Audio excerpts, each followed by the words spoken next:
Welcome to Headlines. This is David Lichtenstein at the Yeshiva Shalmaila. We have had this week something really monumental. Our millionth listener, our millionth download between the website, the radio, the phone lines, as well as the app. That's 1 million. That's something really, Baruch Hashem, to be proud of. So we find wherever we go, I hear people saying, oh, I discussed this topic, that topic. And again, I just put it out there. I give the ideas, and it's for all of you to disagree or argue about. Something to be proud of. This week, we have a fabulous program. We are going to be speaking about signing an organ donor card. In the United States, thousands and thousands of people die a week. In Eretz Yisrael, a year for lack of organs. So is there a mitzvah to sign an organ donor card? An organ donor card means when somebody is considered brain dead according to the Harvard criteria, where there's absolutely no chance of them becoming back alive.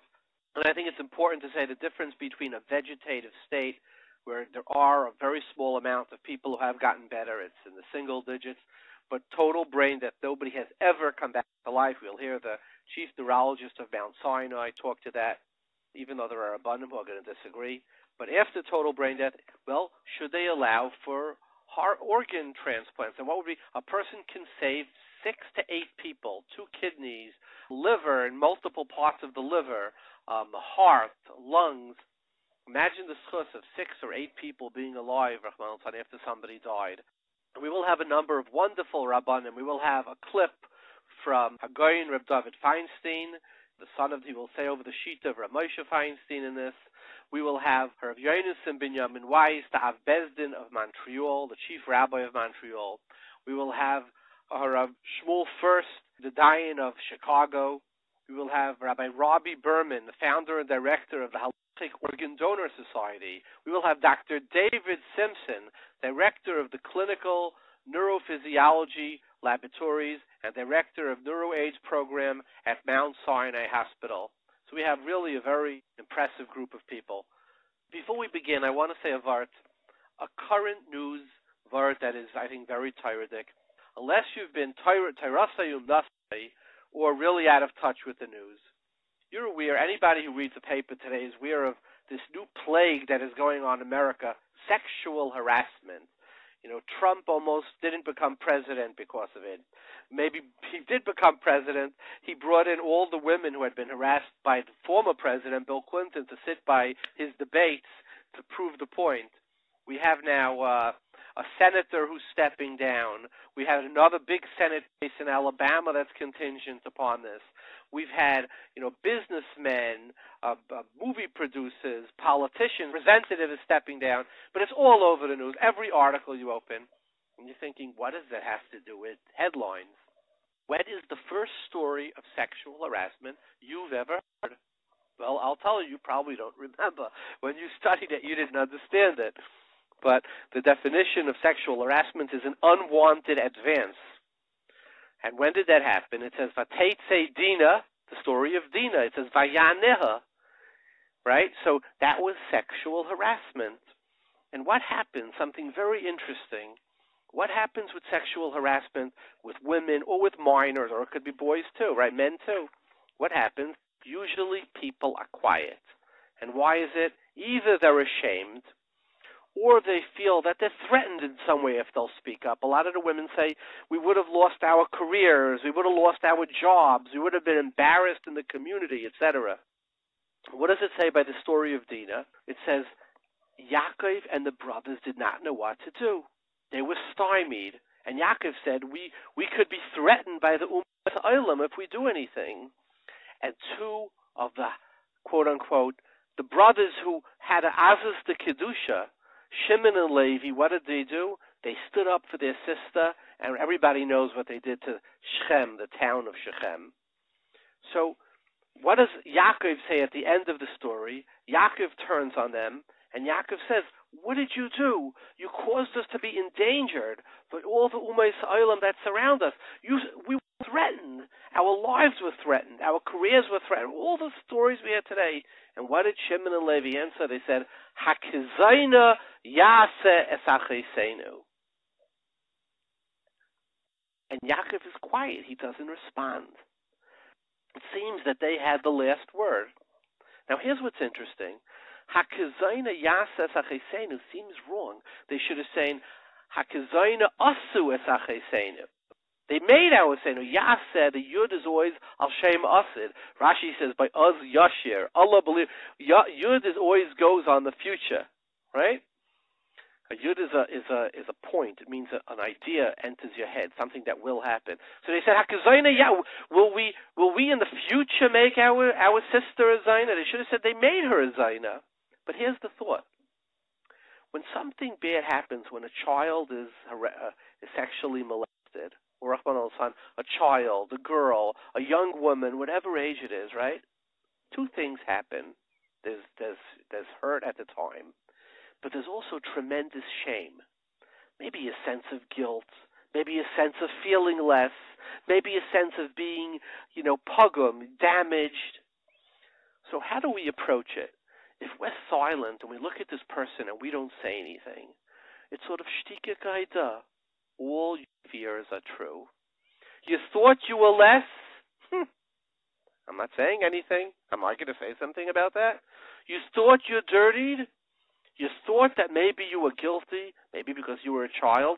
Children feel, when parents get divorced, the children feel guilty that somehow they were responsible. We've heard child psychologists say, whatever happens to the child, the father loses his job, makes no sense, child feels he's guilty. That's the way children are.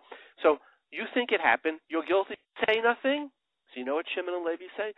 Hakazayna yase, in the future, if we don't say anything, we are the ones creating it. If we don't give them back their dignity, if we don't speak up and say, those are bad people, you were right, Hakazayna yase, in the future, you, me and you are recreating this event for this child or for this young person or for this older person who was molested. We are creating it. So thousands of years ago, Shimon and Levi are setting the standard for sexual harassment, how people should respond. Do we say, it could cause a damage to the mishpacha, embarrassment? Do we say, look the other way, life moves on, it could hurt your career, be quiet? To say, no, they will never regain their dignity if we don't speak out. And you know what, even worse than that, if we don't speak out and protect them, hakazayda yaka, we are doing it today. We are recreating that event today. So I always speak about how the Torah is forever, and it speaks to every situation. In the biggest argument going on in America, the hottest debate today, why did 100 actresses not speak out against Harvey Weinstein? They were afraid of their careers. You know what the Torah says? If you don't speak out, you will lose your dignity. And those who don't speak out are recreating that event today, because the Torah is a living Torah Chaim. It speaks to every situation in our lives. So let's talk about organ donation. Let me give you a little hakdama. When there is total brain death, before we start about brain death, this is how it works. When a person, Rahman al-Itzlan, is in an accident and there is brain death, so at that point, as long as the heart is circulating blood, the liver, the kidneys, the heart can all be used for a transplant, and it could save other lives. If, however, we wait until the heart stops beating, the organs decay in 3 minutes, and they are not usable again for lack of oxygen. They are not usable for organ donation. So therefore, it becomes a very big halachic question. Do we say that brain death, at which point mechanically they allow the heart, because once the brain, there's a cessation of brain, the heart automatically stops. The signal to the heart, the pump, comes from the brain. That science agrees on, doctors don't. Doctors agree on, nobody disagrees with that. So do we say if there's brain death, but we could keep mechanically breathing, then you could take the organs? Or as many poskim say, no, as long as the heart is breathing, we have to be choshish to life, and therefore you have to wait for the cessation of the heart, and therefore most of the organs, except for cornea and skin, are not usable. And what does this create? That creates in Eretz Yisrael, there's a very big shortage of avarim for transplants. And in fact, since Israel does not do transplants, they were thrown out of the European transplant thing. Europe will not send them. So that is what we will speak about today, and we'll speak about it from a halacha, a little bit from a hashkafa point of view. So it's interesting. Reb Moshe writes in one of his tshuvas that brain death has a din of hitiz moicha. It's like his head was cut off. Like it's a Mishnah in the end of Olis that says if you cut the head of a lizard off, even though it's still twitching, it doesn't matter anymore. It has basically a din that it's decapitated as automatic death. You'll hear about that. So Rabbi Tendler famously wrote up a tshuva for Reb Moshe, and he writes that once there's brain death, automatically that means the breathing has stopped. Once the breathing has stopped, naturally, at that point, organ donation would be permissible. So we'll listen to Reb David Feinstein speak about, is it the heart, stoppage of the heart, or stoppage of the breathing that causes death? And he will say Reb Moshe's death, the position is once breathing stops, even if it's continued unnaturally, it's basically that the person is dead. And based upon that, and with brain death, automatically there would come cessation. There are many in Eretz Yisrael. Rav Harashi in Eretz Yisrael says, okay, with brain death, with total brain death, that means you'd be able to do transplants. That will be the topic of today's discussions. So before we go to a clip from Reb David Feinstein, it was in the middle of some question and answer interview that we got.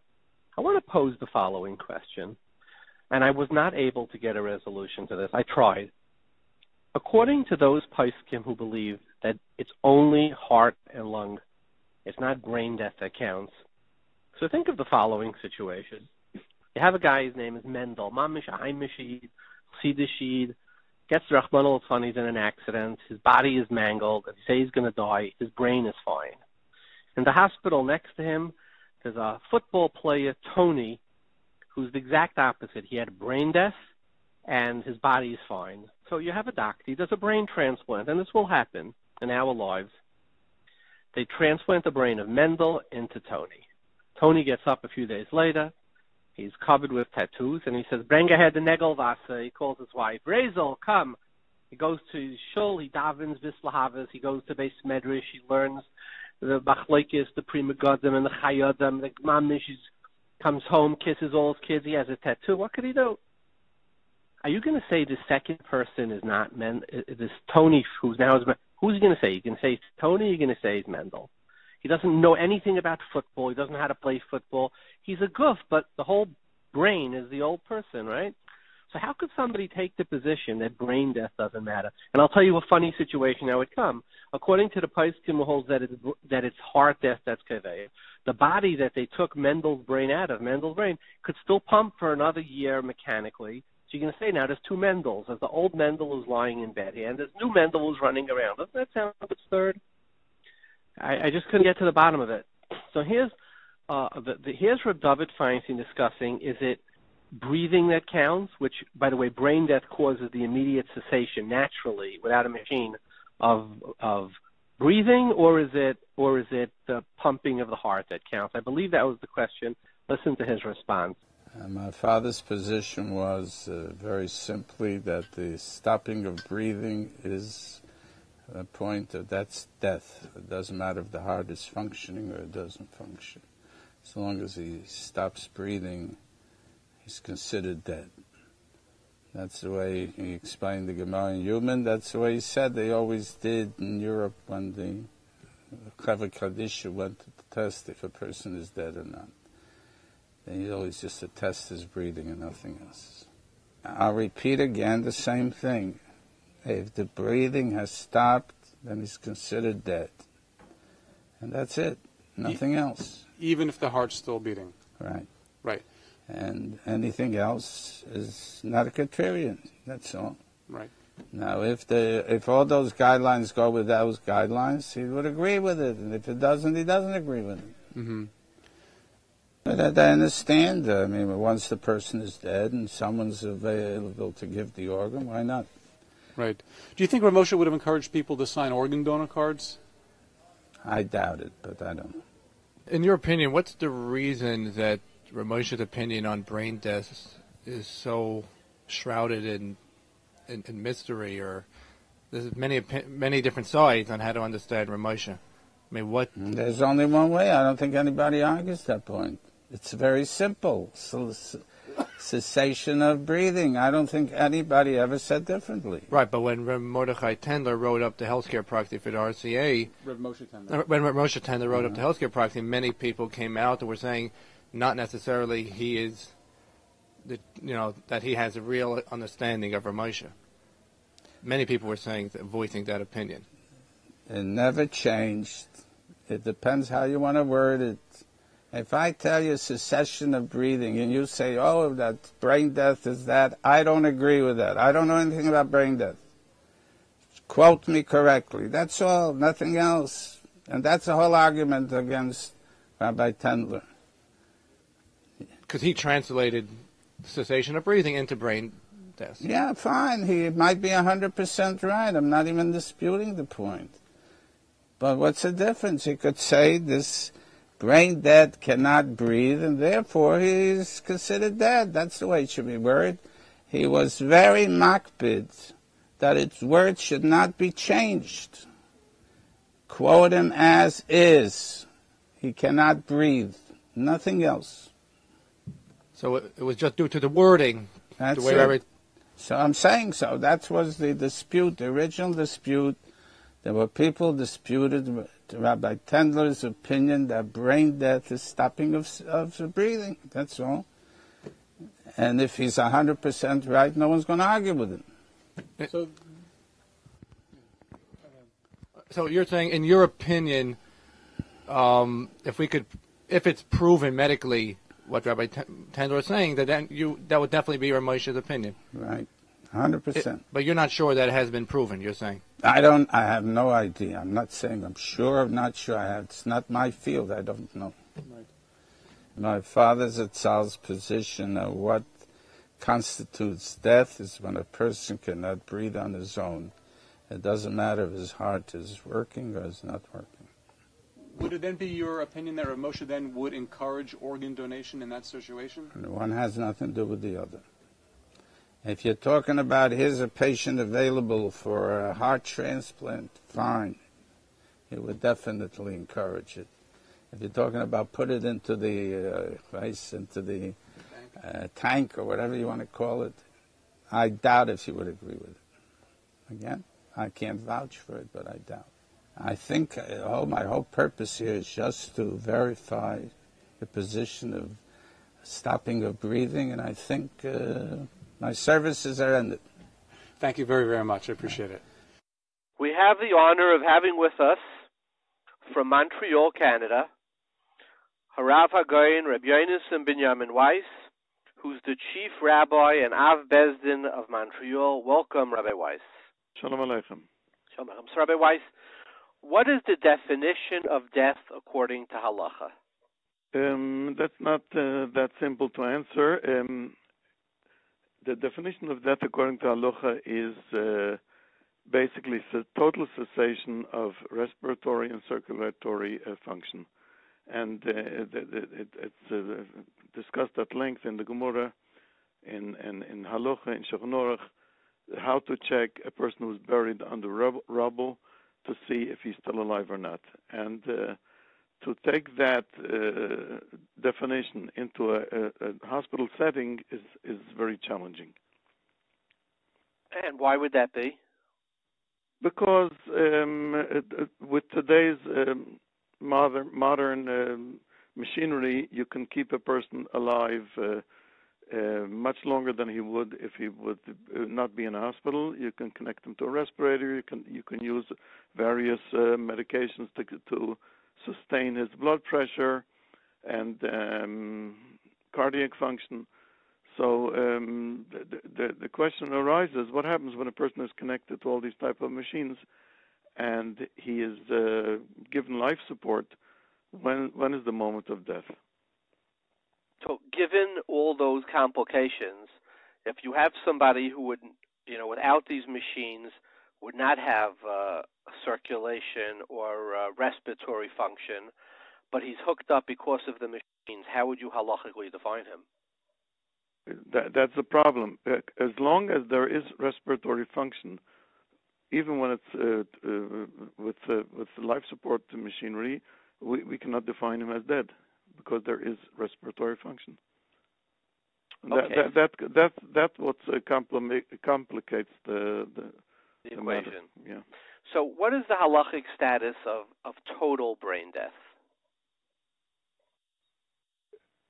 That's also up for discussion, but it's more or less accepted that if there would be a way to determine that there's total brain destruction, meaning that the brain, it's both the upper brain and the lower brain, this brain stem aren't functioning anymore, then the person is not alive anymore. But it's extremely it's basically impossible to determine.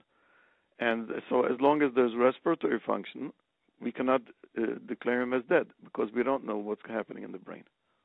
Now, Rabbi Weiss, and I'm not an expert, but looking through the tshuvas of the Tzitz Eliezer, the Minchas Yitzchak, Rabbi Yashiv, and Rav Vosner, and even Rabbi Bleich, they seem to believe that total brain death would not be, even if it were, as the Rav said, we were able to, Rav Moshe clearly says that, but if the other poskim seem to say, even with total brain death, we would not consider the patient halachically dead. Do you agree that there is such an opinion, or am I reading Yes, no, correctly? yeah, you're totally correct. I'll tell you why. In the Mishnah, we find a matzah any organism can be declared dead. Hutaz harosh. If there's physical decapitation, then the person is no longer alive, even though there is movement of the body. Chazal define that as kezanav haleta'a, like a lizard's tail which might have motion, but since it's detached from the body, it's not considered alive. So if there would be physical decapitation, everyone agrees, as the Mishnah says, is metame, and he's a dina kanavailo or dina kames, so that's no question. The question is if there's only physiological decapitation, meaning that the brain is no longer virtually connected to the body, that there's no blood circulation. But studies have shown, and there's evidence for that even when there's a total declaration of cessation of total brain function, nevertheless, there are functions which the brain still controls in the body. One of them is called homeostasis, which is the level of fluids in the body which are controlled by the brain. Then there is temperature, there is the healing process. Wounds can heal even when a person is declared as brain dead. So that shows that there is always some brain activity, much longer than any tests might define. But let's get back to your question. If brain death, total brain death, can be considered decapitation, according to Rav Bleich, only when there's total destruction of the brain tissue. Shlomo Zalman would agree, in theory, if it's clear that the brain is dead and no functioning anymore, but he says that it's impossible to determine.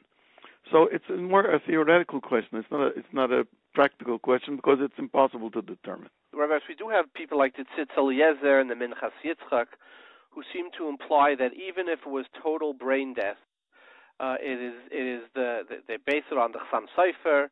I mean, notwithstanding the Mishnah and Halos that the Rav is discussing, they seem to say that it is the heart and the breathing that are kaiveya, whether a person is alive, even with total brain death. Yes, I agree. There is such an opinion among Israeli poskim. Is that fair to say? Yes, absolutely. So I would have a question that's what I'm struggling with, because it's not such a small opinion. It's like many of the poskim in Eretz Yisrael. If there is a doctor in Italy who claims he can do a head transplant, he's done it on mice. And many of the neurologists we've spoken to say that just like at one time they never believed a kidney transplant would be possible, or a liver transplant, or a heart certainly would be possible, or Moshe held it was you were killing the person with a heart transplant at the beginning of its inception. There are many neurologists who believe that there will be at some point a brain transplant, and they said it's complicated, but it's ultimately doable. So according to the poskim in Eretz Yisrael, like the Tzitz Eliezer, the Minchas Yitzchak, or Vosno, say it's all totally in the heart and the lungs. If they were to take the brain out of a person and put him into another individual who was otherwise healthy, whose body was healthy, just had brain trauma, was dead, put into the new person, I mean, would the second person, according to these poskim, would the first body that the brain was taken out of still be the alive? I mean, you could have a situation where you have a fine erlich. I don't. I think we're getting off course. I thought we were talking today about organ donation. Yeah, but I'm just trying to understand those poskim who believe that even with absolute brain death, the body is still alive. You could have a situation where the brain is removed from Mendel or Rahman al-San who has brain death, put into Joe, and where you would say that Mendel is still alive, even though the new person, Joe, is walking and going to daven and going to the mikveh and going to learn. So I'm just trying to understand those poskim who believe that even after absolute brain death, as long as the person is breathing, even if it's mechanically, or and the heart is pounding, the person is still alive. That's what we're grappling with.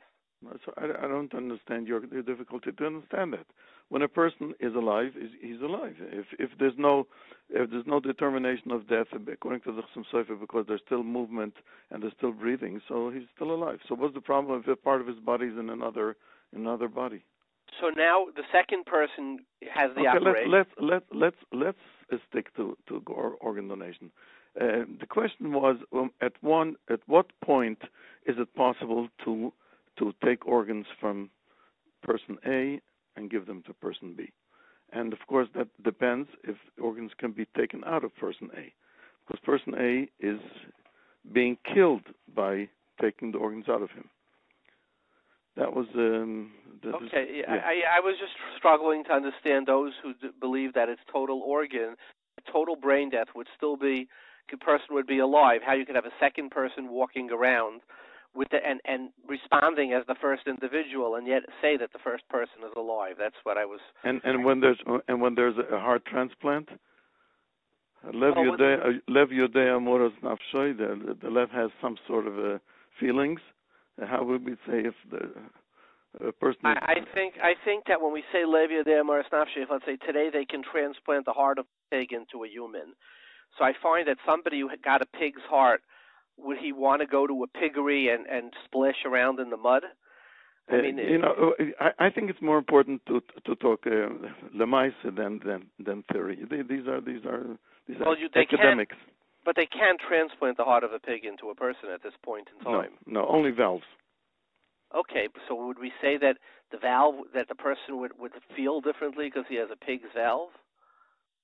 Okay, these are theoretical questions. Let's not go there. Let's focus on the questions we want to answer. What about transplant? Okay, so let's talk about, are there any type of post-mortem transplants that would be permitted today?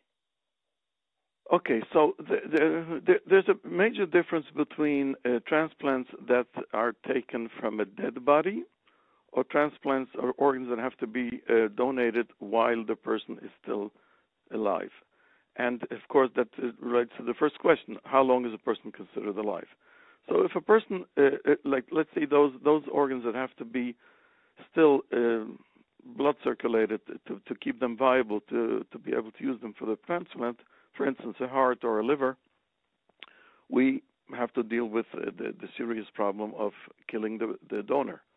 And since the donor has to be sacrificed in order to take those organs out, it's absolutely not allowed according to Halacha, even for a pikuach nefesh, because we know that lo yisirtzach is one of the three major cardinal averos, which even for a pikuach nefesh we cannot be over. So if we have to take an organ while the person's heart is still beating, it's totally disallowed.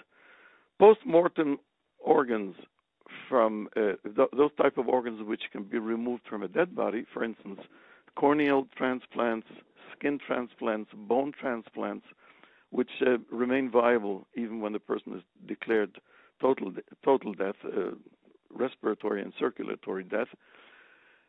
Here we get into a different type of shaila, the shaila of nivul hames, and we all know the shittas hanoid of Yehuda that he only allows it when there's a choila lefanenu. So taking out these type of organs to put into a bank is problematic. But if those organs are already in a bank, I don't see a problem to have them transplanted and used to save another person.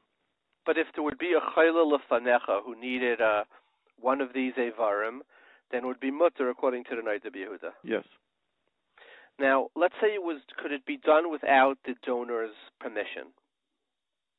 Pashtus not. I think the poskim discussed this at length. That has to do with matzel atzmei b'mamoino shel chaveroi, and since a person has ownership on his body, and after his passing, it belongs to the estate.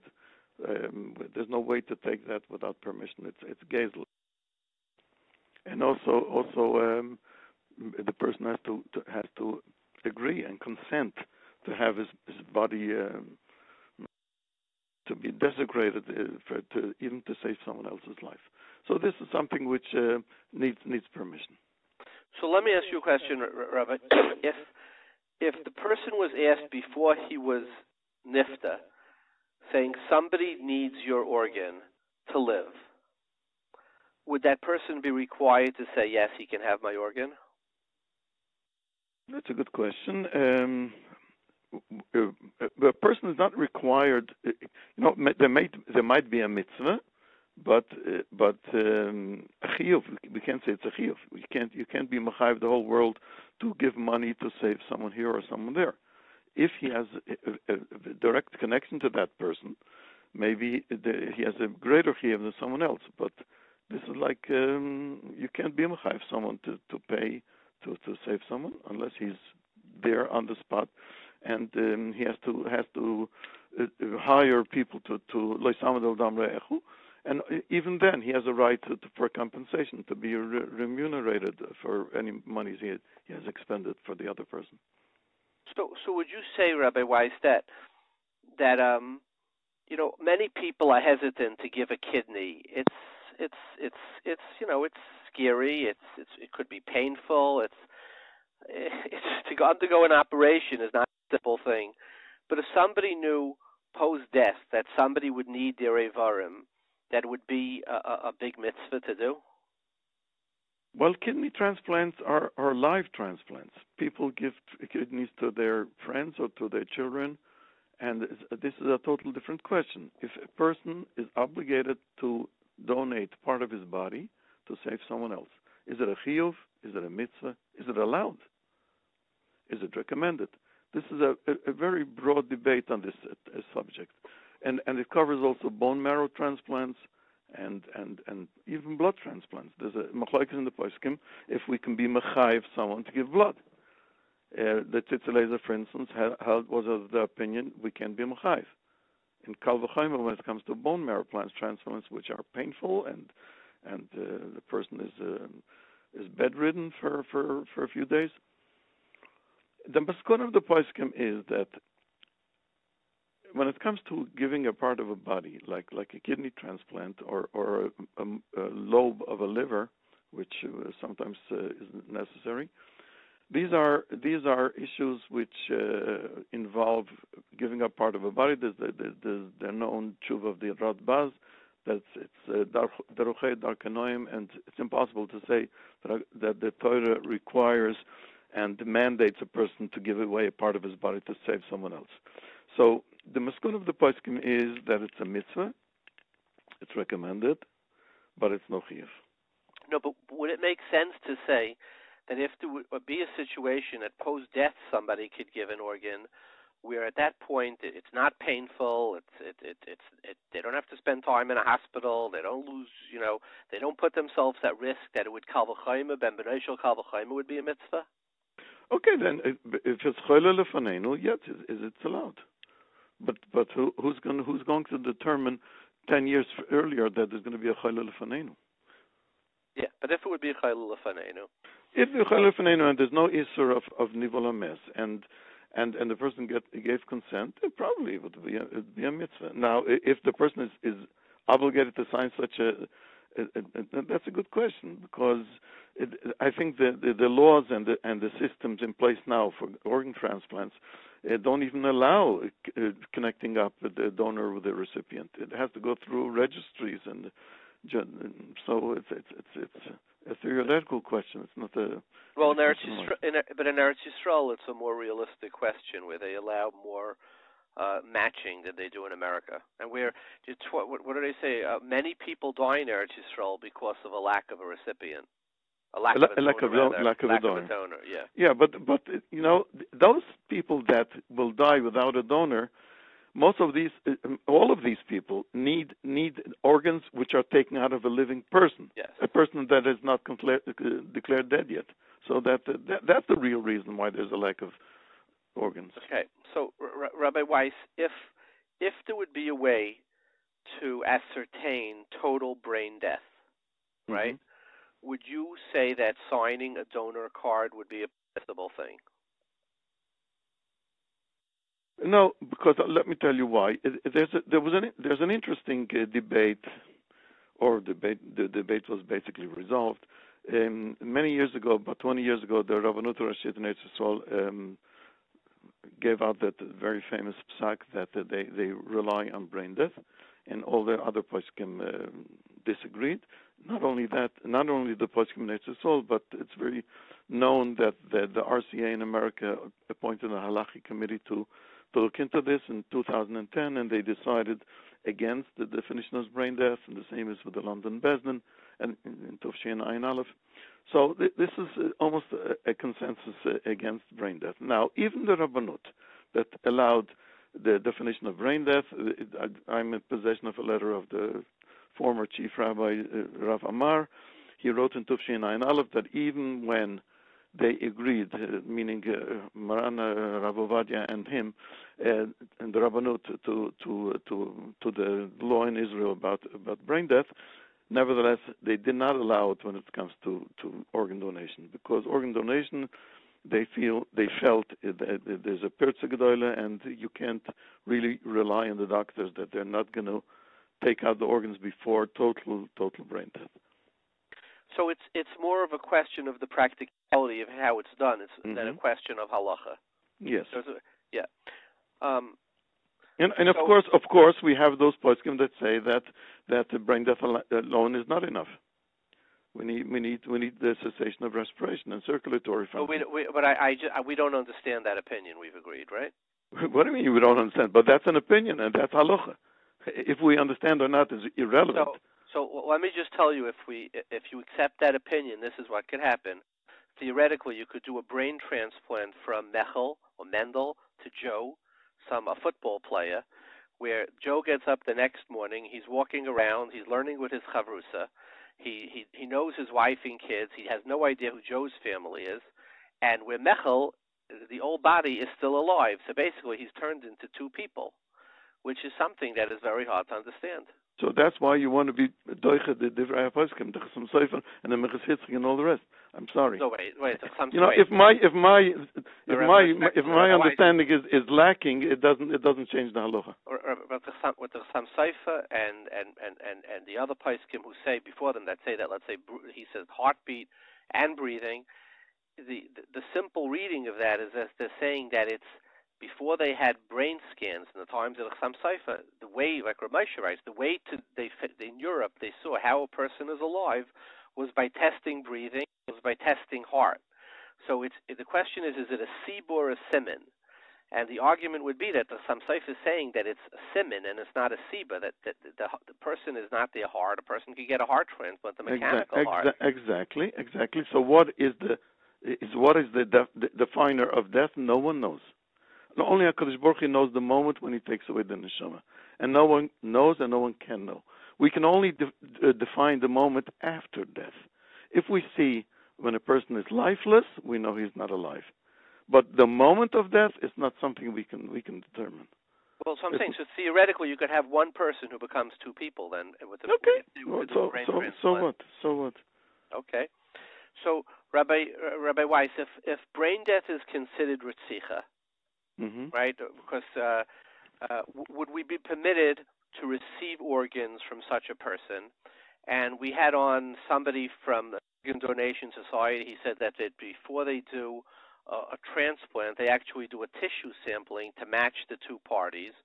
So party one, the recipient knows that once he's matched, They're going to take somebody else whose brain is alive and basically kill him to take his organ out. Mm-hmm. Would be a recipient of an organ be mutter, or would you be considered a gram of Ritzicha? This topic was raised about 25 years ago by Reb Shraga Feivel Cohen Shlita, the Bal Machaber of the Badei HaShulchan. He wrote a famous letter to both Rav Shlomo Zalman Olav Shalom and Rav Eliashiv Olav Shalom, and that letter is printed in Nishmas of Rome.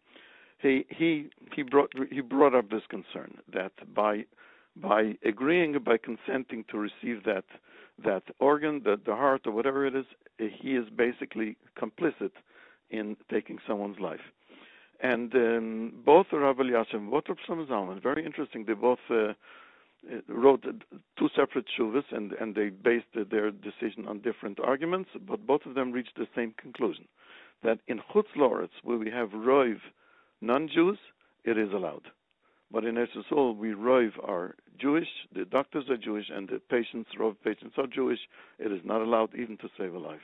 What would be the difference? So like gram is also, but the din of Serzach by either by guys the Rambam brings is the same halacha, but pashtus. I mean, there are those who disagree. Okay, that this is not for a public discussion. But the issue, I think, what Reb Shlomo Zalman is pointing at is that the Isser to prevent a goy, which is a doctor, of doing a Pa'ula of Ritzicha, is not, Pikuach Nefesh is doiche that Isser. It's not considered complicit in taking a life when the Rotzeach is a goy. Okay. Of course, the donor is non-Jewish. And that is their maskuna. So if it's still applicable today, it all depends in this equation. If Roiv donors and doctors are non-Jewish, then it's allowed. There's no din of Misayel Advar Avera by Goy, but there would be a din of Misayel Advar Avera by Yid. Yeah, but we're dealing here with Pikuach Nefesh. Maybe there is an Isser Messiah, an Isser Lifnei Iver, but we're dealing with Pikuach Nefesh. If Pikuach Nefesh overrides this type of Isser, and their maskuna was that it does, when we're dealing with a non-Jew. So it would not be Lifnei Iver because it's not B'trai V'Denara. It's not B'trai V'Denara. Exactly. But it would be so it would be a shaila of Misayeh.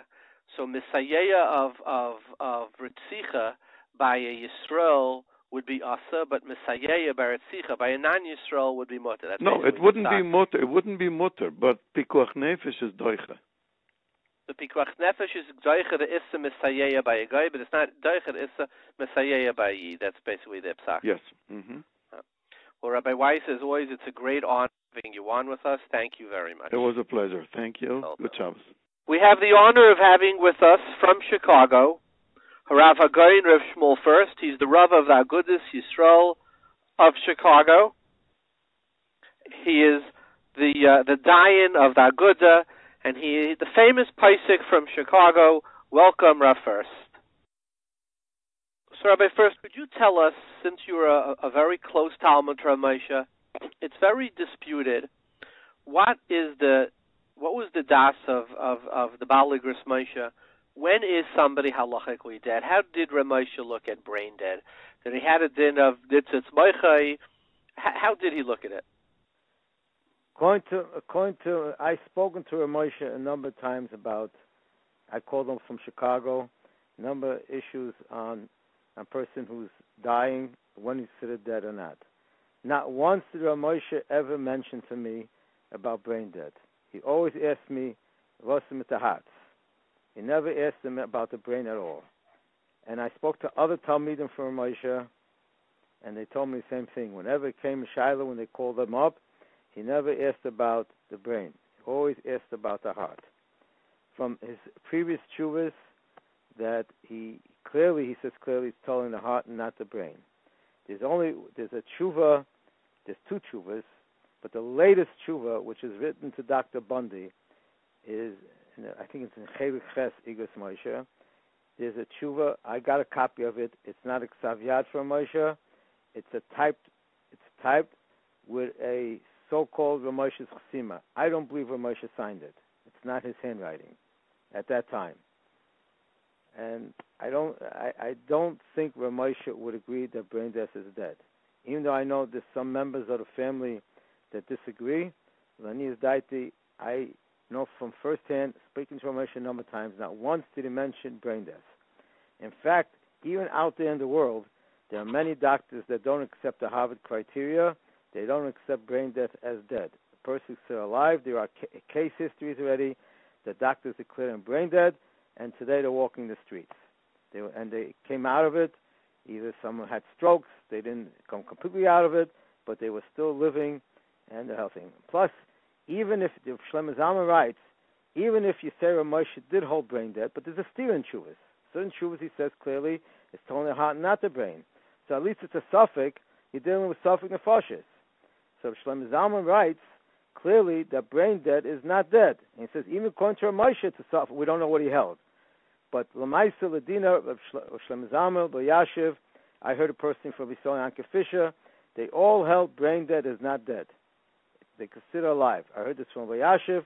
If Shlomo Zalman has Kama Chuvas printed in the Nishmas Avram, and says clearly that brain dead is not dead. Clear, black and white. So Ramoshe, I personally hold Ramoshe brain dead is also not considered dead. But even if you do say that the chuvas are real, at least it's a steer in chuvas. So we don't know exactly what he held. So you have to be mahachma. Something the foshes you go lahachma. So certainly we cannot accept that brain dead is considered dead, is considered alive, and we don't accept what other people say they consider brain dead. That it's dead. First, if there was a new criteria out, and that criteria would be Badak and Menusa, there was a different test developed that if that type of brain death, it was absolutely impossible to come out of it. And it doesn't make a difference. It doesn't make a difference. First of all, the test is even not 100% clear. That's a good test. But Luyit there are many doctors out there. Well, I heard from one doctor, but there are many doctors out there that claim that the test they make for brain death is not a conclusive test. It's not 100% conclusive. It's not a good test. And the Shlomo Zalman B'chal holds you now even make the test, because since he can't move a mace before when he's a geisis, so certainly if he's brain dead, he's that category already, then he's at least a geisis. And Shlomo Zalman says he can't even make that test. That he writes a number of times that he writes this in his Chuvas Sforim and also in Sefer Nishmas Avram and Shilam and Tess in Yeridea. So it's clearly the test is, and the doctors say the test is not conclusive. I spoke to a top Israeli doctor, a woman. She was the head of the she was head of in Children's Memorial Hospital in Chicago, an Israeli woman, not from, and she told me that brain death is not considered dead. So I said, can you give it to me in writing? She says she doesn't want to give it in writing because it will show not their cheretz to Rabbanos Roshas and Eretz Yisrael. But Lamaisa, we don't accept that brain dead is considered dead. So, Rabbi First, and I know I'm asking you a Lu Yitzur. First was referring to the brain is not the one to decide if he's dead or not. It's totally in the heart. It's not totally at all in the brain. It's totally in the heart, and that's it. Brain is not. It could be considered a vegetable, whatever he is, but that's not a criteria to consider a person dead. So even if there's a test that comes out that says Claude that there's no brain waves and his dead is completely nirkav, there's no brain left at all, still Afal Pikain, he's not considered dead. And if you pull out the plug, according to Kama Paiskim, it's considered Ritzicha. Okay. Which forecloses the ability in most cases to do transplants of Avarim. So it's not like a zero-sum game. Like 5 other people could die because of that. That doesn't make a difference. It's irrelevant. You cannot kill a person to get a heart. That's all. You can't do it. Even though other people will suffer on it, we have no right to kill somebody to save other people.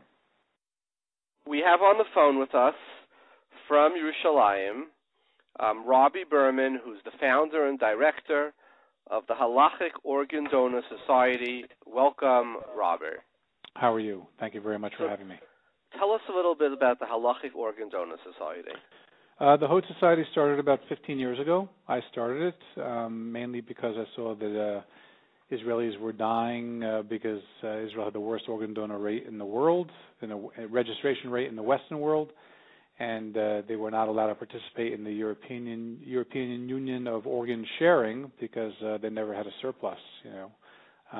Spain had at that time like 70 or 80% when they had an opt-in system, and Israel only had 3% of the population had organ donor cards. So when I started, I was a journalist at the time. I didn't start the organization. I wanted to write an article about why Israelis don't donate organs, and I was going to write an article for the Jerusalem Post, and I went to a non-kosher restaurant, waited outside for someone to exit, and because everyone was telling me it was because of religion, which I didn't understand because the majority of Israelis are not religiously or halachically observant, let's say.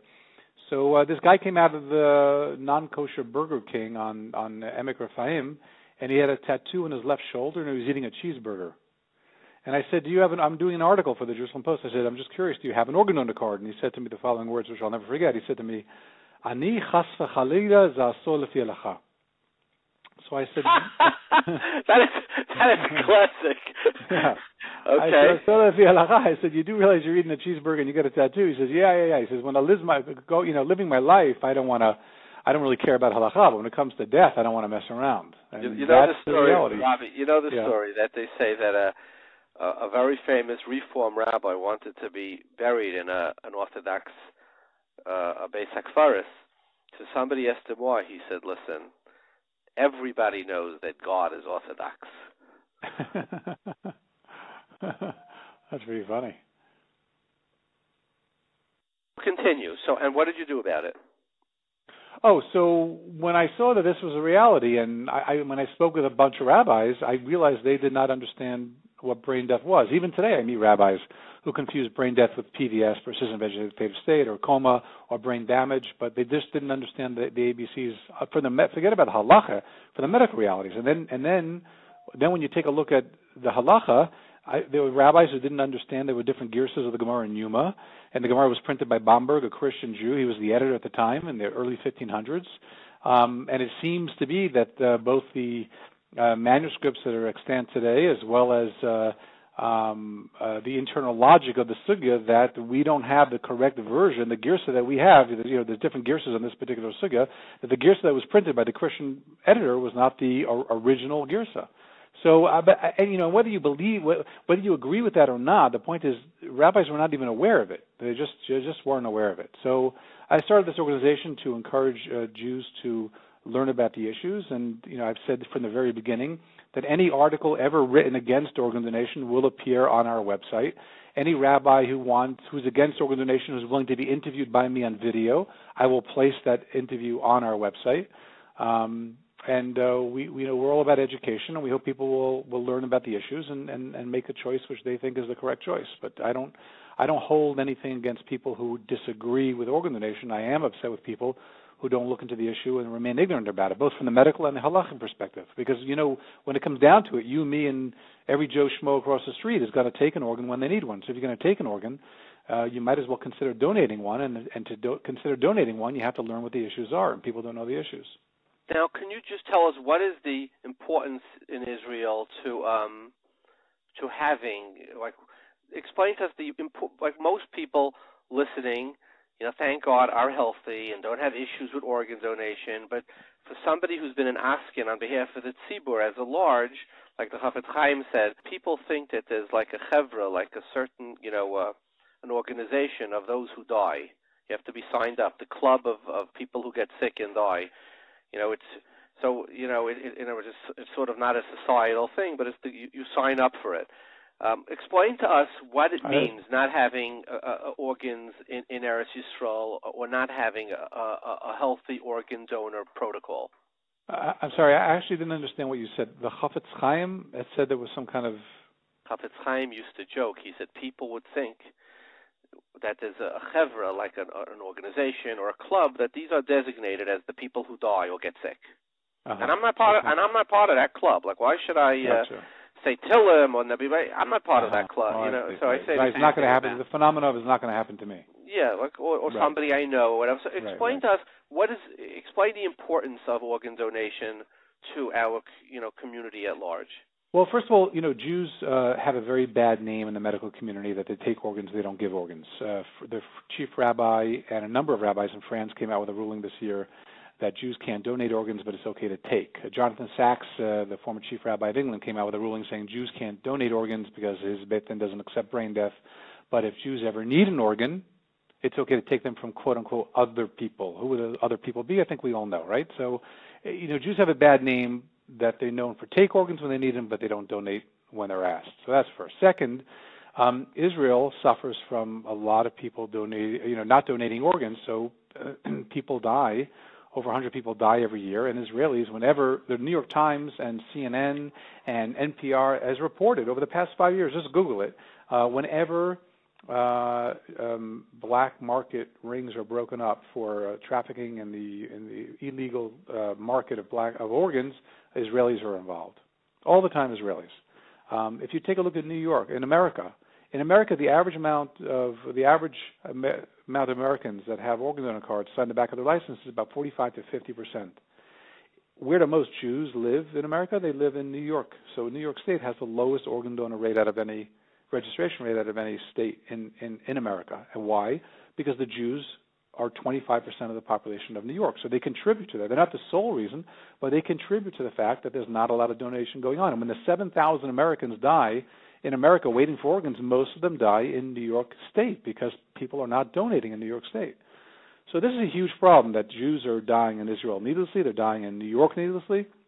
Jews have a name of not donating organs when they're asked, but trying to buy in the black market. I mean, if the first and only person ever arrested, ever in the history of America, under the 1984 NOTA Act, the National Organ Transplant Act, which prohibits the buying, selling, and brokering of human organs, was Rabbi Isaac Rosenbaum, an Israeli rabbi living in Brooklyn.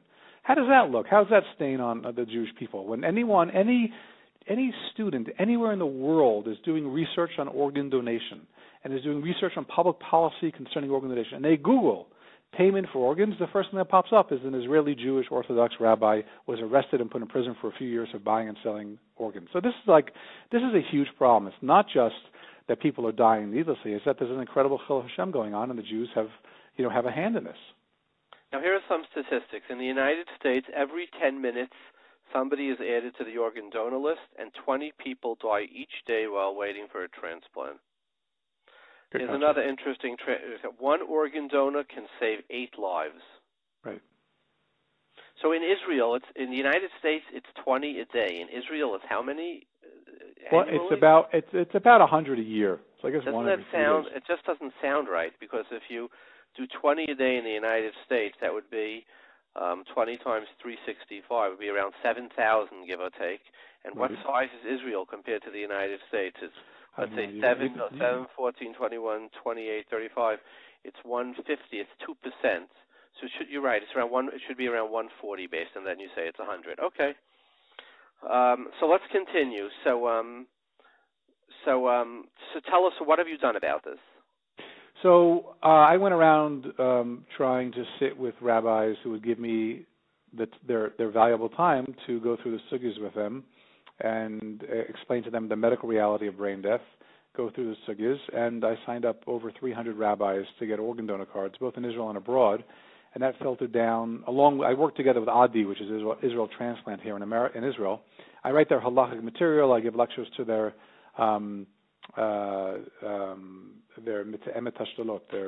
transplant coordinators, and there's been a lot of activists on the ground. I mean, Rav Avram Steinberg has been incredible, and he's had a lot of close relationships with a lot of poskim here in Israel.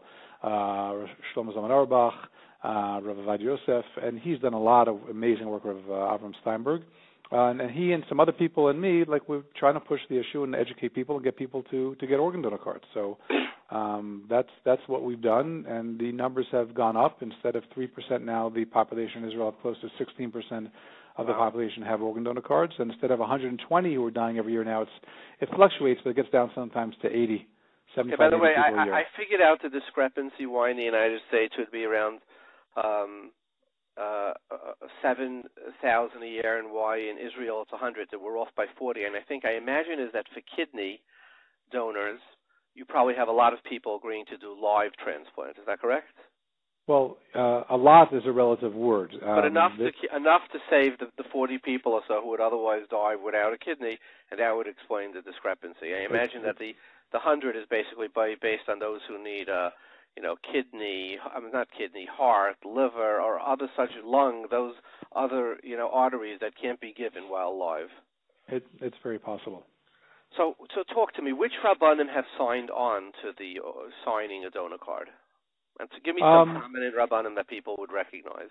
Right. Well, it's a little bit complicated only because a lot of rabbis don't like to sign. I know this is weird, but like even the biggest proponent of organ donation in Israel is Rav Avram Steinberg, right? And even he doesn't have our organ donor card. Everyone has their own reasons why they don't want to get an organ donor card. But if you go to our website, you'll see rabbis who say that yes, brain death is death, and you should donate organs even if it goes to a non-Jewish person. And these are prominent rabbis from Avram Steinberg to Rav David Feinstein to Rav Mordechai Alperin to Rav Shmuel Eliyahu, Rav Amar. I apologize. I missed you. We'll cut this out. Say it again. Who are the Rabbanim who have signed on or who have agreed? You just repeat. Rabbis who agree that a beating heart is not a sign of human life, and if the organism is dead, and by sign that the brain is dead, and the heart is just beating because you're connected to a ventilator, it beats for a few more days, then they say that person should donate organs. So if you want to know living rabbis who've agreed to that, is Rabbi David Feinstein, the son of Rav Moshe Feinstein. Is that in writing or verbally? It's on a video. Go to my website, hods.org.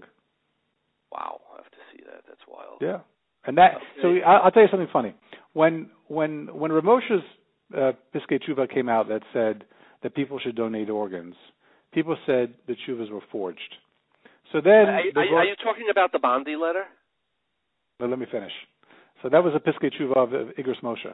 Then the Bondi letter came out, which had Rav Moshe saying that, and they said the Bondi letter was also forged.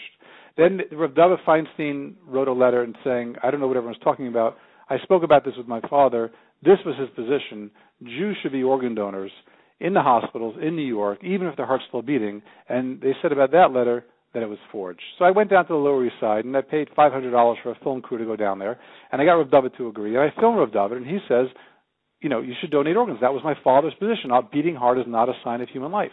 And I showed that, and that video is on the website, hods.org. And when you show that video to people, they say the video is edited. So then I want to become a Chabadnik and scream, Ad Mosai. Until what point do I have to bend over backwards to prove something to someone that they don't want to hear? People just don't want to believe certain things, no matter how much evidence you bring to them. I then also went and I found a couple of doctors who spoke with Rav Moshe, and they wrote about it, that Rav Moshe said people should be organ donors. And they said, well, those doctors didn't understand. One doctor wasn't Jewish. Okay, so he's not Ed Naaman. So then I went to Jewish doctors, and I got them on video. And they said, well, those doctors didn't understand Yiddish. So then I went to a doctor here in Jerusalem who spoke with Rav Moshe, who understands Yiddish and speaks Yiddish, and said, that's what Rav Moshe told me. And they just say, no, we can't believe it. He must be lying. So, what do you want us to do to show you Rav Moshe's position? So let me go through this. So you're saying that Rav Moshe, you have on video, his position was that post-brain death, I assume, right? Total brain death? Right. Well, the way Rav David Feinstein says it on video is, he says that a beating heart is not a sign of human life. And if a person is dead and cannot, because the Gemara didn't talk about brain death, the Gemara talked about being unconscious and not being able to breathe. So if the person is unconscious, can't breathe, and this breathing is irreversible, right? That's what we're not talking about someone who's just choking on something, but something is irreversible, and they're unconscious, and we know the etiology of why the person has become brain dead, and we know that the brain is melted, and there's no way for the person to start breathing again on his own, then that person should donate their organs, and that's what Rav David said is not only his position, but that was his father's position of what his father told him verbally. I once showed this to some rabbi who was against organ donation. He said, Rav David wasn't saying what Rav Moshe's position was. Rav David was saying that this was his understanding of Rav Moshe's writings. And I said, but that's not what the video was. I was the one who interviewed him. I know what I asked him. I know what he said. I know the video by heart. Go take a look at the video. You'll see what he says. He says, my father always said, a beating heart's not a sign of human life, and Jews should donate organs. Okay, question for you. Rav Moshe, and I know the tshuva, Rav Moshe says it has a din of hittiz moichai, hittiz, right? And he says, but his lashon is legamre. It has to be totally, because you right. do have... So I refer you to another video on our webpage, we have a very powerful video page on our website, hods.org, and look up Rabbi Shabtai Rappaport. Rabbi Shabtai Rappaport was married to the granddaughter of Rav Moshe Feinstein. He was the amanuensis for Rav Moshe on Igros Moshe, on many of the Piskei Tshuva. He was the one who sat and authored. Rav Moshe would speak and he would author them. And he explains in detail that word that Rav Moshe uses in the Psak, because he was the one who wrote it. He was the one who dictated it, Rav Moshe dictated it to Shabtai Rappaport, and he wrote down the word. So he explains it there. I don't think this is the time or the place to get into the Pirtei Pratim of each word of the Shakla V'Taya in the Piskei Tshuva of Moshe, but if you take a look at the video, he explains it all there. And what do Rabbanim respond when you tell them this? Again, sometimes you have rabbis who say that they're not that well learned on this particular topic, and they're open to listening to both the medical and halachic things, and then they come around. There are some rabbis who I very much like and very much respect, and they disagree, and I still respect them and still like them. They can disagree with me or the Halachic Organ Donor Society, but there are some rabbis who, when you show them the stuff, it's not even that they disagree. They just have, there's just like, no, Rav Shach and Rav Elyashiv said no, so it's no. So we're not going to look at the stuff. We don't care to hear about the stuff. It's no. So then you say, okay, well, what about the hypocrisy? If you think that a brain dead person is really alive and you don't want to donate organs, that's your prerogative.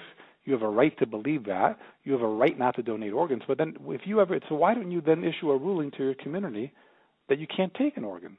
I mean, where does halacha allow you to ask a doctor to murder, because in your mind the person's alive, to murder a patient to save your life? Well, halacha doesn't allow for that. I understand, but respectfully, when somebody's an organ recipient, they're not asking the doctor yes, to they kill are. anybody. No, yes, they are. That's not how it works. So let me put it. Let me just say the way my understanding of the way it works. Somebody's on an organ recipient list. Somebody dies in Phoenix, right? And they harvest the organs, and then they say, okay, let's see who's next on the list. And that's incorrect. That's incorrect. And I thank you for saying that, because that's the common wisdom, quote unquote wisdom, which is incorrect, that rabbis love to spread. And that's not true. Why don't you pick up the phone and speak to any transplant surgeon or any mit'emet hashlot and ask them the process that it goes down? Most, not all, but most all organs need to be tissue typed first with the individual, and they know exactly who it's going to, and they remove it for that person.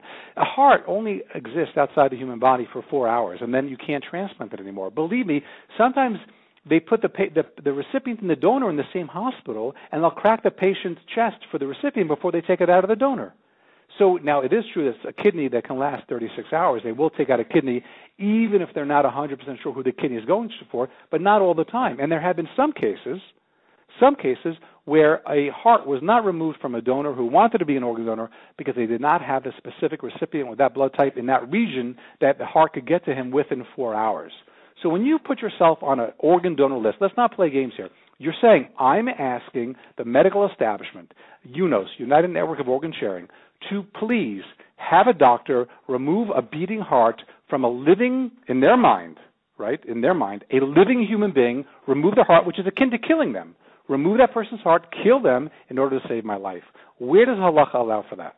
So let me respond to that, okay?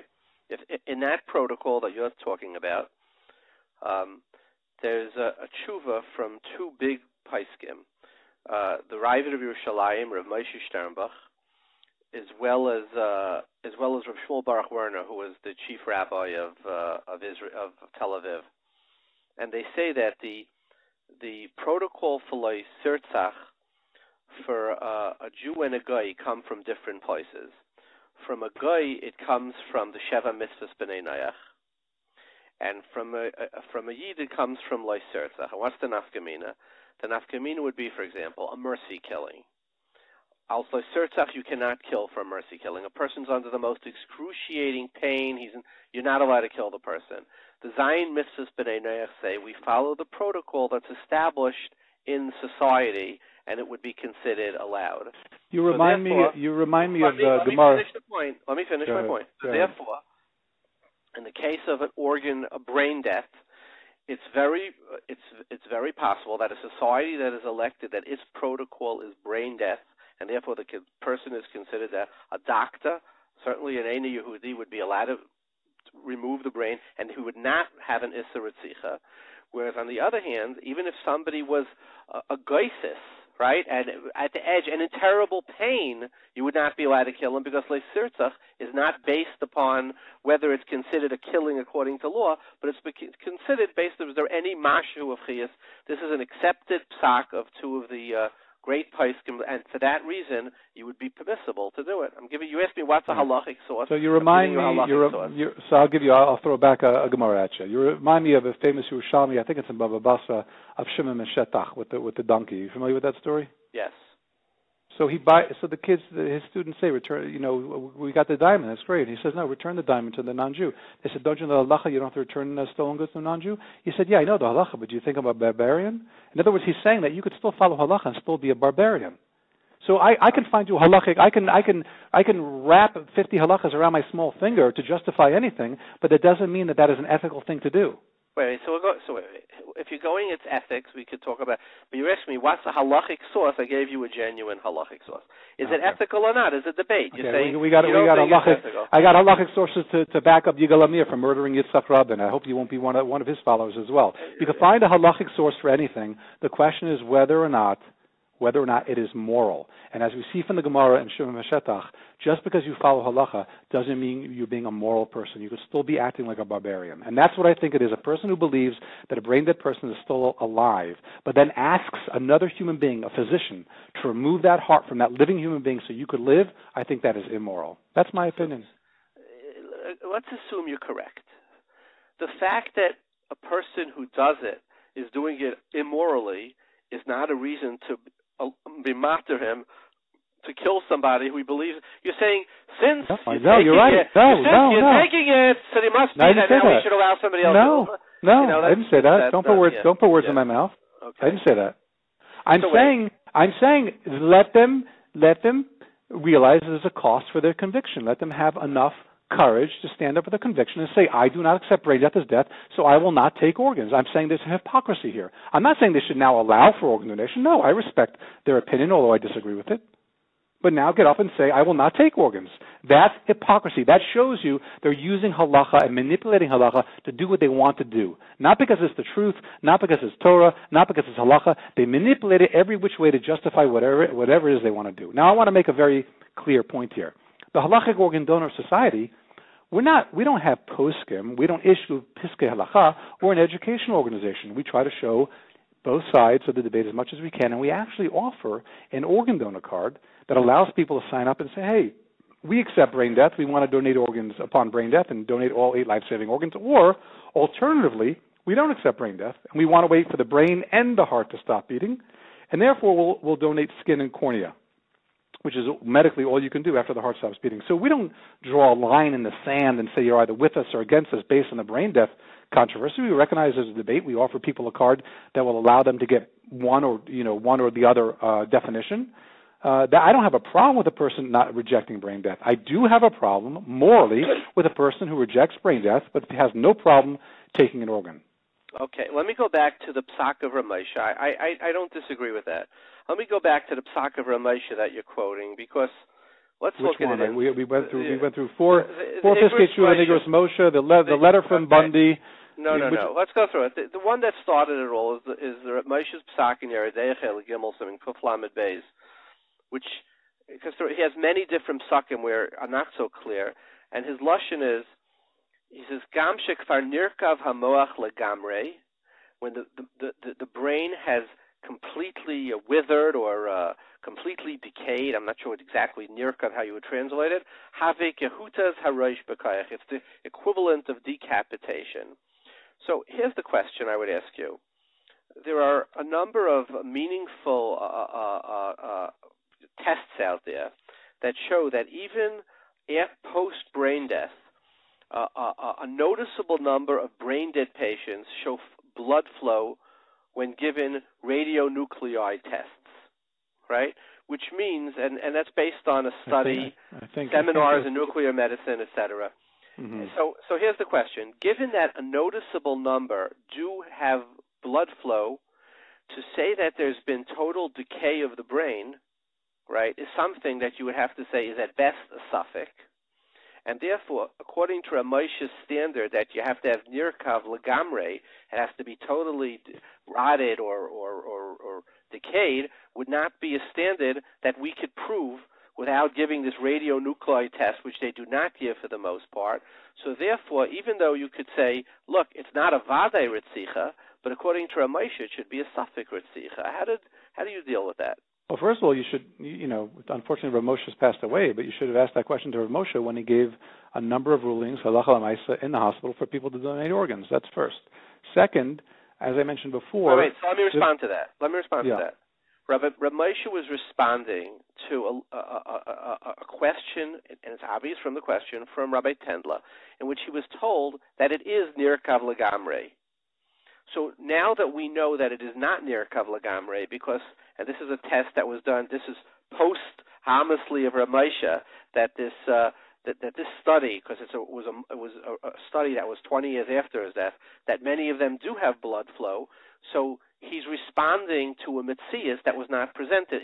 First of all, I challenge your assertion that there's blood flow to the brain after a brain death. Well, let me read it to you. Why. Radionuclide studies. I'll read you the study. Go ahead. It's from 2008.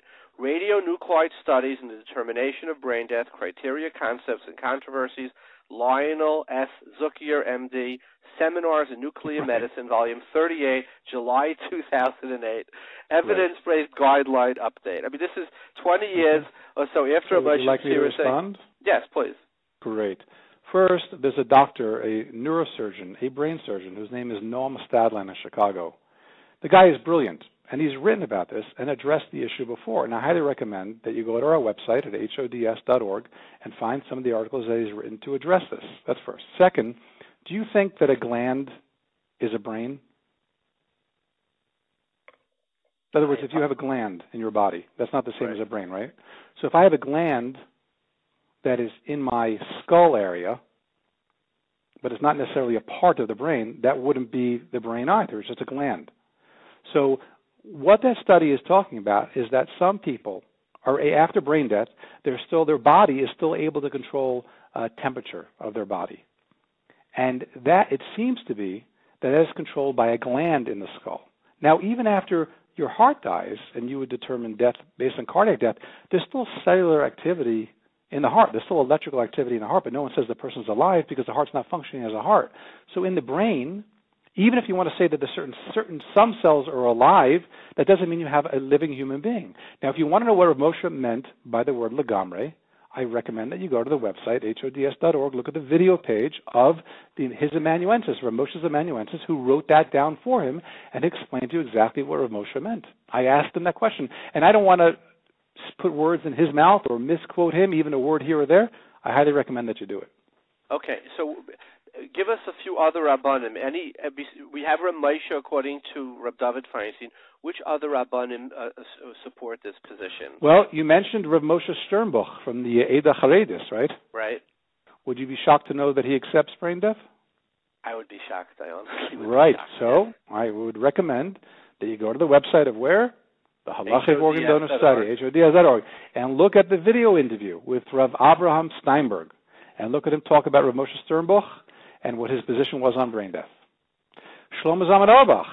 Now, Halacha l'maisa, he wouldn't allow it because he did specifically say that he needed proof of every cell in the brain to die, and I'm saying that it's in contradistinction to what Rav Moshe wrote about with the word legamre, but he did say that he didn't really care about heart function, Rav Shlomo Zalman Auerbach, he cared about brain function. So, again, caring about brain function doesn't mean I want to know that every single cell of the body. As you know, in halacha, we don't really go what machines can test. We want to go what's according to the naked eye. According to the naked eye, if a person is brain dead, it means that the organism has died, the brain has died, the person can't breathe, all the other 12 neurological functions do not function, and the only and sole reason that person's heart is beating is because he's attached to a ventilator, artificially giving the heart oxygen. Without that ventilator, the heart would have stopped. So if you look at the person with the naked eye, that person is dead according to halacha, but the organism is dead, but the organs are being kept alive because it happened to have been attached to a ventilator before the person's brain had died, and now they're stuck on this ventilator. So you say Rabbi Steinberg says the Ravid Moshe Sternbach supported, which I find really, I'm going to watch that video. And Chief Rabbi Ovadia Yosef, Chief Rabbi Mordechai Eliyahu, Chief Rabbi Avram Shapiro, Chief Rabbi Amar, Rabbi Gedaliah Rabinowitz, Chief Rabbi Netanya David Shlush, the Chief Rabbi Shlomo Goren, Dayan Shaul Yisraeli. I mean, these aren't Zal Mechame Goldberg. I mean, these are not like insignificant poskim. Again, there are plenty of significant poskim that don't accept brain death. I get it. I hear it. I don't agree with them, but I hear it. I understand it. But for people to dismiss the other camp, I mean, go to the website and look at these rabbis and look at they've either got videos or articles or Piskei Tshuva, and I've tried my best to put it up there. Now, I'm going to bully Nate. I'm going to do that, post this. I didn't do my homework on you. I apologize. I'm going to go to HODS and go through it. Have you had an impact? Like, have there been more organ donations because of your organization? Well, again, in Israel, I work together with Adi, so Adi deserves a lot of the credit too. That's Israel Transplant Organization, and the numbers have gone up from 3% to 16% of people who have signed organ donor cards. And on the other flip side, when I started, about 120 were dying every year. Now it's down to about 80, but sometimes it pops back up depending on the year to 100. So we have had an impact, but not enough. And can I ask you, what inspired you to form this organization? I wanted to get Israelis either to. I enjoyed being a journalist, but I felt that only 3 of my articles that I ever wrote actually impacted society, and I wanted to have more of an impact. So I wanted to get Israelis either to stop smoking, which really bothered me, or to get Israelis to donate more organs. And when I looked at both of the issues, I saw that there were organizations and people being active on the smoking front, but there was relatively nothing being done on the organ donor front from the halachic perspective, and that's why I started the organization. Well, thank you very much for educating me. Wonderful work. I appreciate it. Thanks very much for the opportunity. Take care. Bye. Bye-bye. We have on the phone with us from New York City, Dr. David Simpson, a professor of neurology. He's the director of clinical neurophysiology laboratories at Mount Sinai and director of the neuromuscular division of the Icahn School of Medicine at Mount Sinai Hospital in New York City. Welcome, Dr. Simpson. Thank you. Dr. Simpson, could you, for our lay audience, define what is brain death? Brain death is essentially the loss of all meaningful brain function in a human, which includes loss of the higher levels of the brain, those responsible for thinking and awareness, as well as loss of the so-called brainstem function, which is responsible for maintaining the ability to breathe, maintain heart function, and circulation. And when those functions are lost, that is defined as brain death. Now, Dr. Simpson, is there a difference between brain death and vegetative brain death? Like, is there a brain function? Is there a difference between the two? There is. So as opposed to what I've just defined as brain death, there are lighter states of loss of consciousness, which have many different terms applied to them, but one of them, as you've mentioned, is called a vegetative state, sometimes known as persistent vegetative state or chronic vegetative state. And this is defined as essentially loss of consciousness and lack of meaningful responsiveness. However, in those individuals with vegetative state, the so-called brainstem function is preserved. That is, these individuals maintain the ability to maintain breathing and circulation and heart function independently. So it's not nearly as devastating a state as brain death. Now, Dr. Simpson, many in our religious community have an issue with brain death because if you would Google, let's say, brain death, which after the Harvard criteria, they basically allow hospitals to detach people from ventilators, etc. There's a long list, if you go on the web, of people who are quote-unquote brain dead, which means they were, according to medicine, dead, who've come back to life. And I'm just reading off the web now. Sam Hemming, 22 years old. His parents were about to pull the plug because she was obviously brain dead with no hope of recovery. Later, she started wiggling her toe. In Des Moines, in May 2015, Chuck Hale, their daughter was brain dead. Taylor Hale, she was considered brain dead by science. She woke from her coma. In January of 2015, George Pickering, a 27-year-old Texan, woke up later that evening. A Mississippi man. I mean, there's just pages of people who are considered brain dead. And if you want to know the site I'm looking at, it's kgov.com. And as obviously a professor of neurology, how would you explain those situations? Well, I certainly respect observations that individuals report, and we have to look at them carefully and try and understand exactly what these cases that people are discussing truly reflect. However, as a physician and as a scientist, one has to be fairly cautious in interpreting what those reports actually reflect and what they mean. And the way we do this in medical science is we look carefully at the details of these cases, how well are they documented, and most importantly, is there really evidence that these individuals truly had brain death by stringent medical criteria? And there have been many, many papers in the medical literature discussing exactly this issue. And I'm going to just read you one quote from one of the most authoritative publications in the medical literature discussing brain death. And this comes from the American Academy of Neurology, which is the lead organization for neurologists in the United States and worldwide. And what these organizations do is they charge a committee called the Quality Standards Subcommittee to very carefully look at all the literature available surrounding this question. And there have been numerous articles, as I've mentioned, and the particular article I'm referring to was published in 2010. The title of the article is Evidence-Based Guideline Update, Determining Brain Death in Adults.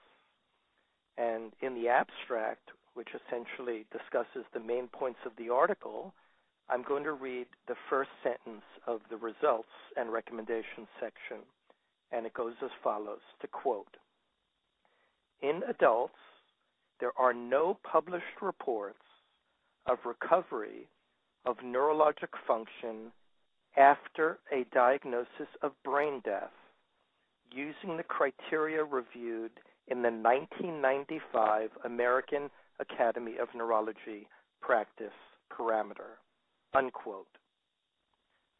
So essentially what that means is of these various cases that you're discussing of people waking up from alleged brain death, none of those reports were well documented enough to fulfill what a rigorous group would consider documentation of true brain death. So, doctor, what you're saying is that post a thorough brain death diagnosis, nobody in medical history has ever been recorded to wake up. I'll put it a slightly different way. In the published medical literature that has gone through rigorous peer review by scientific experts, there has not been a single documented case of an individual waking up, so to speak, or making any meaningful recovery when they had the rigorous diagnosis of brain death made by medical criteria. That is correct. Now, Dr. Simpson, I've read literature, and obviously I'm a layperson, that even post-brain death, there can be parts of the brain that are still alive, like certain segments, even though there is total brain death. Is that true? Well, it depends on how one defines parts of the brain being alive. And it depends on how that's determined. By definition, when one looks at the criteria for brain death to determine is this patient truly brain dead, there are clinical criteria that need to be fulfilled to determine brain death. That is, patients need to be in coma. That is, they have all evidence of lack of responsiveness. There needs to be absence of any brainstem function by examination. There needs to be apnea, that is the inability of the patient to support their own breathing, with very specific testing to determine that. So those are the key elements of the brain that we can examine clinically. Now, does that mean that every single cell in the brain is gone, is destroyed? Well, the only way to determine that would be at autopsy, to essentially dissect the entire brain and look at every section in every cell to determine if every cell is gone. And you can imagine that is generally not done. So it's really more of a theoretical concept, in my opinion. So, Dr. Simpson, again, we have a lay audience. Apnea means is where the body will not breathe because it is not getting signals from the brain to breathe. So is it true that every case of brain death, there is no ability for the body to breathe absent, mechanical, ventilators, etc., mechanical assistance? That's correct. In fact, in virtually all the criteria for brain death, one has to test and document that the individual cannot independently support their breathing without mechanical ventilation. If one can support their own breathing, by definition, this patient is not brain dead. Now, Dr. Simpson, in the case you mentioned, a vegetative state, have people recovered from that? Yes, they have. And in fact, there's medical literature. There's numerous medical articles over many years that indicate that individuals in a vegetative state can make recovery. And for example, there's a particular paper that is available that was published by a group from Italy in which they followed a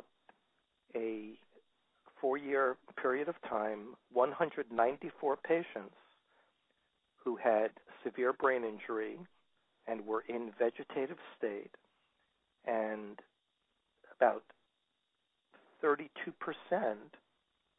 made some degree of functional recovery. So would you say, doctor, that those people who are confusing waking up from a coma are confusing total brain death and vegetative state? I think that there is a fair bit of confusion surrounding the definitions, and it's very important to separate individuals who are truly brain dead from those who are in vegetative state, because the possibility of recovery is somewhat different. Now, if you don't mind, I'm going to correct myself of a point I just made, which I stated inaccurately. In that study I mentioned of individuals with vegetative state or another thing called minimally conscious state, it was actually 14% of them showed some recovery over that 4-year period, 14%. And that raises a very important issue, which I think we should mention, and that is, even though some patients with chronic vegetative state can make recovery, the majority of them remain in a very poor neurological state, even over many years, which then raises some very important ethical controversy surrounding how one deals with an individual with vegetative state as opposed to brain death, where there is less controversy in the medical community. Now, Dr. Simpson, I don't know if this is beyond your area of expertise, but I'm sure you know much better than most lay people. Could you explain to us the importance for organ donation of doing it at a time post-brain death as opposed to post-circulation death? Are you comfortable answering that question? Yes, I can at least speak to it, although organ donation is not necessarily my area of expertise, but I could at least give you an initial response to the question. And that's as follows. If you have an individual, let's say, for example, someone was in a severe car accident and they had a very severe brain injury, and as a consequence, they are brain dead under the observation and as determined by expert physicians in the hospital. So now you have an individual who's brain dead, who is on a ventilator, may have circulatory support with medication to maintain their blood pressure, and now there's the consideration of organ donation. And in that circumstance, there are important support measures that need to be taken to maintain circulation, maintain oxygenation to those organs so that they will remain essentially viable or healthy in order for them to be suitable for organ donation. And that determination is made and those steps are taken after brain death is determined. So, Dr. Simpson, do you hesitate when somebody is declared brain dead to order the hospital to give the as far as detaching machines, etc., or are you what's the protocol you follow? If one looks at different hospitals, both around the United States and around the world, and then one looks at even individual physicians, you will find some variability in approach and practice. But it's fair to say that, at least in the U.S. and probably in most of the world, whereas the medical decision-making in a brain-dead patient is not controversial, and I think there's a unanimous opinion that once a patient is declared brain dead, that the likelihood of any meaningful recovery is virtually zero. Medically, it is felt appropriate to withdraw life support measures. However, before one does that, it is extremely important to have a discussion with the family, with the caregivers, with the healthcare proxy, and have an open discussion about the circumstances, and hopefully to have an agreement between the family and the physicians as to the appropriate course of action. One never wants to face a situation where there's a disagreement between the physicians and the family and have the physicians essentially overrule the family's wishes. That's just not good medical care. And in most circumstances, I should say, with a careful and sympathetic discussion, usually one can reach a consensus of opinion, with some exceptions, as you might imagine, including, in some circumstances, religious objections that may be very relevant to the audience listening to these discussions. Well, Dr. Simpson, thank you for sharing your knowledge with us. We appreciate it. This is Dr. David Simpson, Professor of Neurology, Director of Clinical Neurophysiology Laboratories at Mount Sinai, Director of Neuromuscular Division of Icahn School of Medicine at Mount Sinai Hospital. Thank you, Dr. Simpson. My pleasure. Thank you for having me.